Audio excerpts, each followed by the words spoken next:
Hoje nós vamos falar sobre 3 princípios de prosperidade que estão na Bíblia. Amém? Eu já falei aqui muitas vezes para os irmãos que eu não acredito que ninguém tenha problemas de finança. O que nós temos às vezes é falta de sabedoria na área financeira. Eu não acredito que nós temos problemas no casamento, nós temos falta de sabedoria para lidar com o casamento. Então eu gostaria de falar para você de 3 princípios que estão na Bíblia a respeito de prosperidade. Aliás, a Bíblia fala que o temor ao Senhor é o princípio da inteligência, é o princípio da sabedoria. Então toda a sabedoria na área de prosperidade e finanças, ela está na verdade na Bíblia. Então, a primeira coisa que eu gostaria de falar, o primeiro princípio que nós vemos na Bíblia a respeito de prosperidade, é quando o Senhor fala sobre honra. Irmãos, honra traz prosperidade. Você pode repetir comigo? Honra traz prosperidade. Provavelmente o versículo mais conhecido sobre honra é aquele: honra teu pai e tua mãe, para que te prolongues os teus dias na terra. Isso é prosperidade, irmãos. Então honra, ela é sinônimo de prosperidade na Bíblia. Mas nós vamos dar um enfoque então na prosperidade financeira, prosperidade material.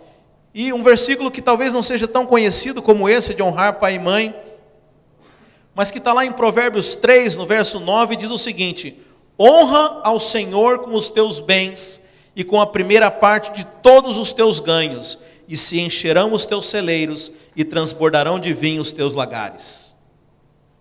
Então a Bíblia está falando o seguinte, que quando você honrar ao Senhor, você vai colher prosperidade. Agora é interessante que aqui fala que honra, primeiro eu queria que você entendesse o que significa honra. Se você for olhar o sentido dessa palavra, honra, ela significa aquilo que tem peso, aquilo que tem significado, aquilo que tem significância, aquilo que é importante para você. Aí eu honro tal pessoa, ou seja, aquela pessoa ela tem importância, aquela pessoa tem valor para mim, ela é carregada em grande autoestima.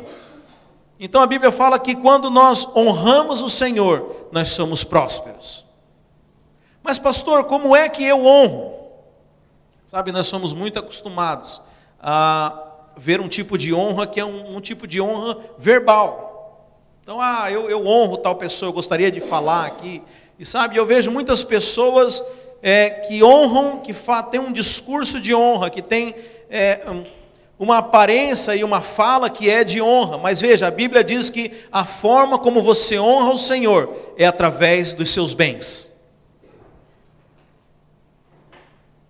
Porque honra significa aquilo que tem peso. Então, alguém que tem valor para você, você precisa demonstrar essa honra através daquilo que tem valor para você também. Sabe, irmãos, palavras por si só não têm valor. Se eu falar que eu honro, mas se eu não faço nada por aquela pessoa, se eu não demonstro isso com atitude, é apenas uma honra que é da boca para fora. E a Bíblia fala que quando nós honramos ao Senhor com os nossos bens, de fato nós estamos honrando. Deixa eu mostrar aqui um texto, aqui uma história, que está lá em 1 Crônicas 21. A Bíblia fala que Davi já era rei, e ele resolve fazer uma oferta ao Senhor. E como rei, Davi, o homem que era segundo o coração de Deus, falou: eu vou procurar entre todas as propriedades aqui, onde tem o melhor gado para que eu possa fazer uma oferta ao Senhor. E 1 Crônicas 21 narra que Davi chegou até um homem chamado Araúna, porque ele possuía aquele gado mais excelente da sua época. E aí Davi fala assim: olha, eu quero o seu gado para oferecer a Deus, eu quero comprar o seu gado, porque eu quero fazer um sacrifício ao Senhor. E Araúna também era um homem temente a Deus, e ele fala assim para Davi: olha, se você vai oferecer a Deus, então deixa eu te falar, eu não vou nem cobrar por esse gado. Se você vai dar uma oferta para Deus, olha, como que eu posso cobrar de você esse gado se você vai oferecer ele a Deus. Imagina que eu vou cobrar por isso. Não é um grande deal, irmãos? Não é um grande negócio? Davi falou, sabe qual a resposta que o rei Davi deu para Araúna? Ele disse assim: de modo algum eu vou oferecer algo ao meu Deus que não me custe nada. Esse é um princípio de oferta, irmãos. Quando eu falo de honra, quando eu falo de você honrar a Deus com oferta, com algo que você tem, você entra num princípio e você começa a entender o significado disso. Eu sei que a nossa mentalidade, muitas vezes ainda é uma mentalidade de caridade. Mas veja, Deus não precisa de caridade.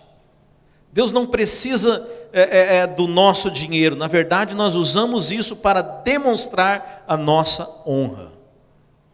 Por isso, então, um princípio de quando nós ofertamos algo a Deus, nós temos que ofertar algo que nos tenha custo. Vocês estão me entendendo? Quando nós louvamos ao Senhor, irmãos, não quer dizer que Deus precisa do nosso louvor.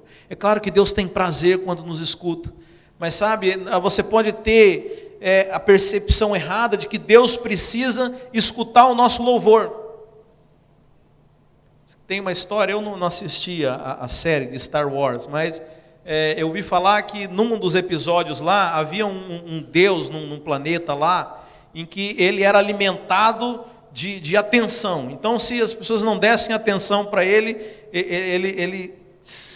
diminuía. É isso? Quem que acompanha essa saga? Ninguém, né? Mas enfim, às vezes parece que Deus é assim. Deus precisa ser... Cadê o Jefinho que gosta disso?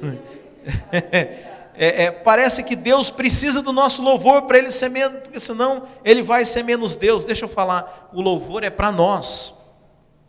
Quando nós louvamos a Deus, nós contemplamos Ele, nós nos rendemos numa atitude de adoração e nós podemos experimentar a presença de Deus. Então o louvor não é para Deus, o louvor ele faz bem para nós mesmos. Então da mesma forma nós devemos honrar a Deus, não porque Deus precisa ser honrado. Deixa eu dizer, Deus já é honrado nos céus. Existem anjos e anjos declarando a honra ao Senhor. O Senhor já é honrado. Nós devemos honrar a Deus, porque nós precisamos mostrar a nós mesmos a honra a Ele. Precisamos nos submeter a Ele. E como que nós fazemos isso? Com algo que nos custa. Sabe, se você entrega algo para Deus que não te custa, você está fazendo isso da forma errada. Nós honramos uma pessoa nos entregando algo que tem valor. É dessa forma que eu demonstro para uma pessoa que ela tem valor para mim. Olha, isso é tão especial para mim, mas você tem tanto valor, eu quero te honrar de tal forma que eu estou te entregando algo que tem valor. Sabe, foi assim que Deus fez conosco. Quando Deus entrega Jesus Cristo como oferta viva por nós, Ele entregou aquilo que Ele tinha de mais valioso. Por isso, para que nós entendamos o princípio da honra, nós honramos a Deus quando entregamos algo que tem valor para nós.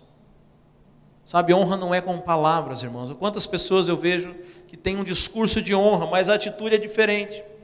Agora é interessante que tem pessoas que falam, eu amo a igreja, eu amo o Senhor, eu amo a obra, eu amo o trabalho. Mas você vai ver, nunca contribuiu, nunca ofertou, nunca honrou dessa forma. E na Bíblia diz assim que Deus amou o mundo, que Ele deu o seu Filho. Sabe, amor, honra está diretamente ligado com oferta. Sabe, quando nós entregamos algo que nos custa, nós estamos dizendo para nós mesmos, nós estamos nos sacrificando, estamos tirando uma porção de nós e entregando para Deus. Sabe, muitas vezes o que nós estamos precisando é de uma vida de abnegação do eu, uma vida de renúncia, uma vida de entrega para o Senhor. E isso começa com aquilo que nós temos. É interessante que Abraão, a Bíblia conta que ele foi amigo de Deus. E sabe o que Abraão deu para Deus? Deu o seu próprio filho, Isaque. A história de amizade desses dois começa com Abraão entregando Isaque. E é interessante que Deus fala, olha, porque você não poupou o seu próprio filho, eu também não vou poupar o meu filho por você. Por isso que essa aliança pela qual hoje nós somos salvos, ela foi feita com Abraão. Por isso hoje nós somos filhos de Abraão pela fé. Porque o nosso pai Abraão foi alguém que honrou a Deus. O princípio de honra, irmãos, nós precisamos entender que quando nós honramos a Deus, nós estamos abrindo uma porta direta com o Senhor. Sabe, a prosperidade, quando você entende a honra e entende a oferta, você está dizendo em outras palavras, olha, tudo que tenho é teu. E Deus diz, tudo que eu tenho é teu. Essa é a aliança de Deus com o homem. Mas o segundo princípio de prosperidade que eu quero falar, irmãos, é o princípio da semeadura. A Bíblia diz lá em Gálatas 6, 7, que tudo aquilo que o homem semeia, o homem colhe. É interessante que muitas vezes as pessoas acham que prosperidade se resume a esse princípio. E acham que é o princípio da semeadura. E tem muitas pessoas que falam, olha, se você der tanto, você vai colher tanto. Se você der tanto, e vai colher tanto. E ignoram todos os outros princípios. Mas nós não podemos dizer que não é um princípio bíblico, porque a Bíblia diz isso. Mas onde que está a graça então, se depende de mim? A graça é que você semeia um pouco, mas você colhe muito. Mas a Bíblia vai mais além. A Bíblia diz que aquele que dá a semente ao que semeia. Sabe, essa é a graça do Senhor. É como se o Senhor dissesse para você, olha, eu tenho muito para te dar, mas eu quero fazer um experimento com você aqui. Eu vou te dar um pouco, e aí eu vou deixar você decidir o quanto você vai colher. Você pode escolher comer essas sementes, e no outro dia eu vou te dar semente, porque nunca vai te faltar isso. Mas eu deixo também você semear, e você poder colher muito mais. Sabe, o Senhor respeita a nossa vontade, respeita o nosso entendimento. E é interessante que esse princípio da semeadura, todas as vezes que ele aparece no Novo Testamento, ele está relacionado com finanças. Está relacionado com aquilo com prosperidade. Sabe, irmãos, nós temos que entender que a obra do Senhor é uma lavoura onde que nós precisamos semear. Sabe, quando você entende o princípio da semeadura, você passa a viver dentro de princípios que foram estabelecidos espiritualmente. É interessante que muitas vezes o Senhor usa a semente como exemplo na Bíblia das coisas que Ele quer falar. A Bíblia fala que o reino de Deus ela é como uma semente que é lançada na terra. A Bíblia também diz que a nossa fé é como uma semente do tamanho de um grão de mostarda, que a gente precisa exercitá-lo.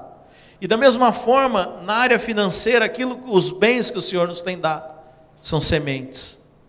Agora, a semente só frutifica, irmãos, quando ela é lançada ao solo. Jesus Cristo é a semente que caiu na terra e morrendo deu muito fruto. Sabe, nós temos que entender esse princípio de semeadura, para que a gente possa colher também dentro da palavra do Senhor. E por último, irmãos, há um princípio que é o princípio da obediência. Prosperidade, ela também está relacionada à obediência. Se você olhar na palavra do Senhor, irmãos, Deus sempre, eu chamo isso de princípio da reserva. Se você vai lá em Gênesis 2, Deus fala para o homem assim, olha, você pode comer de toda árvore desse jardim, mas existe uma única que é minha reserva. Se você olhar também em Êxodo 22 diz assim, não retenham as ofertas de suas colheitas, consagrem-me o primeiro filho de vocês e a primeira cria das vacas, das ovelhas e das cabras. Ou seja, Deus estabeleceu um princípio de reserva. Por que, irmãos, que Deus faz isso? Porque Deus precisa mostrar para você que Ele é Deus. Sabe, o homem, ele não é sem limites. O homem, ele está debaixo da autoridade do Senhor. E é interessante que Deus dá tudo para o homem, mas fala, apenas isso aqui, isso é meu. Para você lembrar que existe uma autoridade sobre você. Então Deus estabelece isso que eu chamo de princípio da reserva. Para Adão, havia uma árvore que ele não podia comer. Para todos aqueles homens que viveram no Velho Testamento, a Bíblia fala que todo primogênito, toda a primeira cria de vaca, de cabra, de ovelha, pertencia ao Senhor. Toda a primeira colheita da lavoura, as primícias eram entregues ao Senhor. Sabe? E Deus não revogou esse princípio. Esse princípio continua valendo até hoje. Sabe, lá em Malaquias 3, Deus fala assim, olha, vocês estão me roubando. E os homens perguntam assim, por que nós estamos te roubando, Senhor? Porque vocês estão gastando o dízimo, e o dízimo é meu. A 10ª parte daquilo que vocês ganham, vocês têm gasto, mas isso aqui é meu, e por isso vocês estão me roubando. Ah, pastor, mas isso é Velho Testamento, nós vivemos na graça, não é? Então por que ainda eu tenho que fazer algo que é do Velho Testamento? Porque como eu falei, o princípio da reserva foi estabelecido lá no Jardim do Éden. Uma parte daquilo que Deus te dá é dele. E Ele quer provar a sua fidelidade. Sabe, então no Novo Testamento, peguei um texto aqui para que você... em Romanos 11 diz o seguinte, que se nós pegamos uma parte daquilo que nós temos e santificamos, nós estamos santificando o todo. Ou seja, quando nós pegamos a 10ª parte daquilo que nós temos e santificamos, entregamos a Deus, nós estamos santificando tudo que nós temos. Então esse é o princípio da reserva, ou seja, a obediência, que também representa prosperidade, irmãos. Portanto, são 3 os princípios que a palavra do Senhor diz. O princípio da honra, o princípio da semeadura e o princípio da obediência. Irmãos, quando nós falamos de prosperidade, você precisa entender que a vontade do Senhor é que você prospere, mas você precisa entender a forma como o Senhor quer, honrando a Ele, semeando e sendo obedientes. Sabe, essa semana o Espírito Santo falou comigo, e eu sei que são muitos os desafios que nós temos tido financeiramente. Eu converso às vezes com alguns irmãos, e eu sei que sempre há uma pressão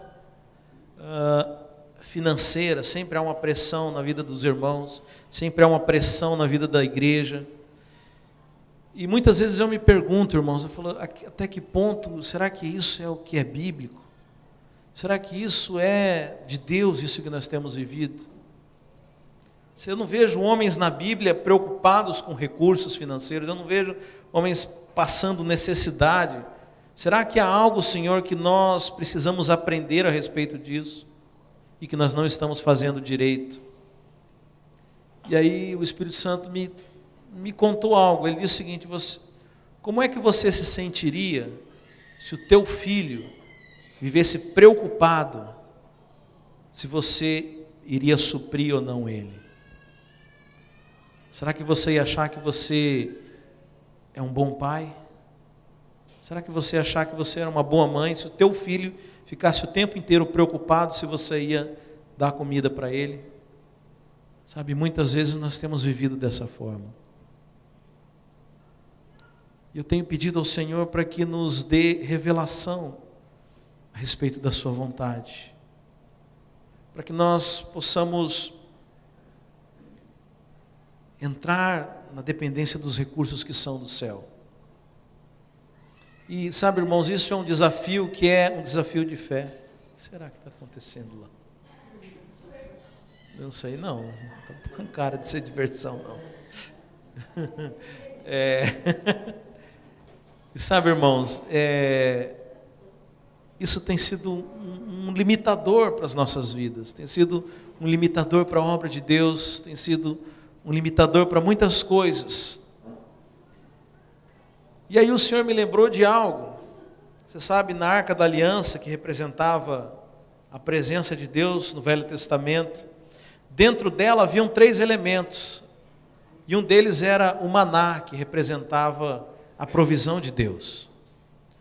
Mas esse maná que ficava dentro da Arca da Aliança, o objetivo dele não era um objetivo muito bonito, porque Deus mandou colocar ali para lembrar o povo de quando o povo murmurou contra a provisão do Senhor.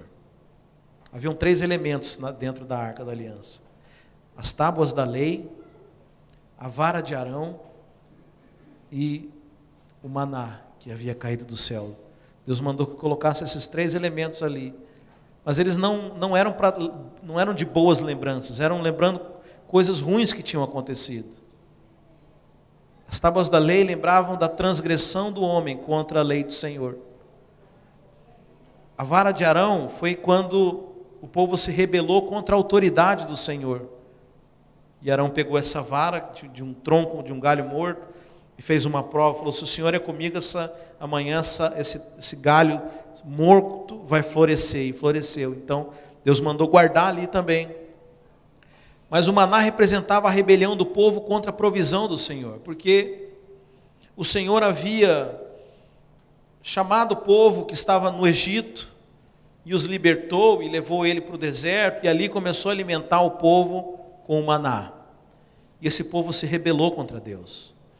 Esse povo, ele disse assim: olha, antes nós vivêssemos lá no Egito como escravo, onde nós podíamos comer, onde nós tínhamos carne, onde nós nos fartávamos. Mas o Senhor nos trouxe aqui para o deserto e fica dando só esse maná. Então, representa a rebelião do povo contra a provisão do Senhor. É interessante que esses 3 elementos na arca, Deus mandou colocar ali. Mas Deus também mandou que sobre a arca fosse aspergido o sangue de um cordeiro. Ou seja, quando o sacerdote colocava o sangue ali, o Senhor não enxergava mais a rebelião do homem, ele enxergava apenas o sangue do cordeiro. O Senhor não enxergava mais a rebelião, o Senhor enxergava o sacrifício do cordeiro, o sangue do cordeiro ali. Mas o que eu queria falar, irmãos, é que nós muitas vezes temos nos rebelado contra a provisão do Senhor. Não temos acreditado na provisão. Temos sido murmuradores. Temos às vezes reclamado da provisão que o Senhor nos tem dado. Sabe, ao invés de honrá-lo, nós temos muitas vezes usado a nossa boca para proferir palavras de maldição sobre a provisão que o Senhor nos tem dado. Isso nos tem impedido de prosperar. Sabe, então, nessa manhã, eu vou finalizar, se o Felipe puder tocar. Cadê o Wilson? Está para lá, né? Felipe, toca para nós esse teclado aqui, por favor. Sabe, nessa manhã, eu queria dar uma oportunidade para que você fosse diante de Deus e reconhecesse, você se arrependesse sobre toda rebelião, sobre toda dúvida, sabe? Deus falou muito forte comigo que nós ainda duvidamos da provisão do Senhor e por isso nós não temos recebido. Sabe, eu gostaria de que todos nós entrássemos nessa dimensão da provisão do Senhor, nessa dependência, nessa confiança, nessa base de fé. Sabe, quantas vezes nós somos impedidos de avançar na obra do Senhor, porque temos medo de confiar na provisão de Deus. E aí nós achamos que tudo depende de nós, e nós, às vezes, abrimos mão das coisas da igreja, porque nós temos que trabalhar, ou às vezes nós deixamos de contribuir, ou de avançar, ou de investir, porque temos medo de que isso vai fazer falta. Sabe, e nós temos vivido uma miséria, irmãos. Sabe, isso, desculpa a palavra, mas isso é uma vida miserável. Muito aquém daquilo que Deus quer que a gente viva. Sabe, quando eu falo de prosperidade, não é uma prosperidade para você viver sua vida do jeito que você quer, para você ter um carrão para se exibir, não é nada disso. Mas o apóstolo Paulo, eu gosto do termo que ele usa lá em 2 Coríntios 6, ele fala: tendo tudo em suficiência para poder abundar em toda boa obra. Sabe, esse é o padrão que nós deveríamos viver. Mas o Senhor me falou que, enquanto eu meditava sobre essa palavra, que nós não temos vivido isso, porque nós ainda duvidamos da provisão do Senhor. Nós continuamos nos rebelando contra o Senhor quando duvidamos da sua provisão. Somos filhos que não acreditam que o Pai é capaz de nos prover as coisas. Sabe, por isso eu desafio você nessa manhã. Há uma mudança, sabe? A palavra arrependimento significa uma mudança de pensamento. Eu quero desafiar os seus valores, quero desafiar os seus conceitos e quero te desafiar a prosperar. Sabe, que nós sejamos uma igreja próspera, sabe, que não faltem recursos para que o evangelho possa avançar, para que a gente possa fazer as coisas, para que o reino possa ser expandido. Sabe, se você quer ser esse canal, se você quer fluir, eu te convido a ficar de pé. Nós vamos orar juntos.